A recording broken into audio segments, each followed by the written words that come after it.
Nous sommes venus dans le cadre du renforcement de la prise en charge des hémodialysés. En fait, il faut reconnaître que dans la prise en charge de la dialyse, il faudrait un abord vasculaire. Ça veut dire que pour avoir un bon débit sanguin, il faut faire ce qu'on appelle une fistule artério-veineuse. Et cela, on le fait actuellement à Dakar.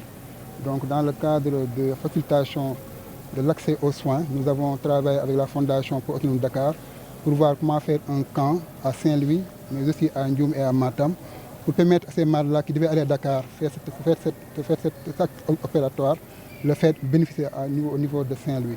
Et là, nous l'avons fait en collaboration avec l'équipe du professeur Magay, qui nous accompagne pour vraiment offrir ces soins-là aux malades et faciliter un peu l'accès aux soins, surtout les hémodialysés, qui sont des malades qui souffrent d'une pathologie rénale chronique et qui nécessitent de faire la dialyse tout le temps. Donc c'est dans ce cadre-là que le ministère a organisé ce camp pour vraiment accompagner ces patients et les aider dans la prise en charge. Nous allons faire le camp concernant l'ensemble de la région de Saint-Louis et de Matam. Nous avons prévu de faire 60 malades. Je vais laisser le soin au professeur de revenir par rapport aux chiffres d'hier et d'aujourd'hui. Mais pour nous, c'est très important pour faciliter, parce qu'au niveau de Dakar, il y a une liste d'attente. On a pensé déconcentrer, aller dans la région, au contact des malades. Et cela, grâce à l'appui de la Fondation pour Autonome Dakar, nous avons pu réaliser le camp de Saint-Louis et nous comptons poursuivre ce périple. Nous sommes là pour pouvoir effectuer une soixantaine de malades dans la région de Saint-Louis et de Matam. Donc les malades sont répartis ainsi. Une vingtaine de malades à Saint-Louis, une vingtaine de malades à Ndioum et une vingtaine de malades à Matam.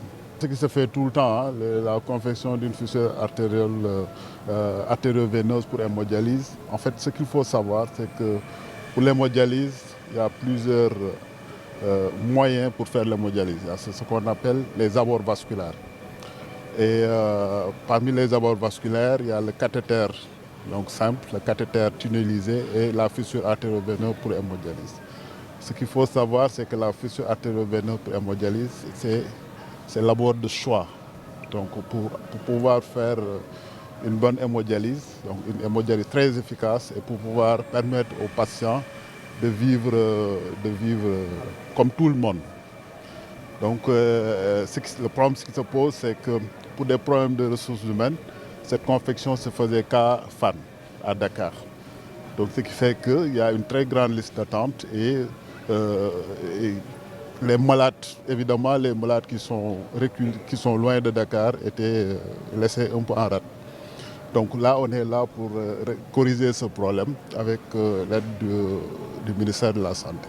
maa ngi leen di sant seen li ngeen ñu jëfal listing bii ngeen ñu defal moo gën a yomb moo nu gën a yombal tey bu ñu doon jëlis tey du ñu sonn noo ngi leen di sant di leen gërëm leen jox seen wàccuwaay def ngeen lépp da ngeen déplacé ñëw fii dafa ne loo xam ne lu jafe la waaw noo ngi leen di sant di leen gërëm léegi nag li ci des mooy ngeen dimbali nu si analyse yi ak ordonnance yi ak yi nga xam ne daal ak ticket yeeg yooyu ngeen jàppale nu si lu ñu man li ngeen def moom li ngeen def yal na leen ko yàlla fay. bii moo baax bii moo gën a baax 15 bii moo gën a baax waaw moo gën a baax moo gën a wayaf ci ñun waaw moo tax ñu leen di sant di leen gërëm ngeen déplacé bu metti ñëw defal na ko ñu leen di sant di leen gërëm.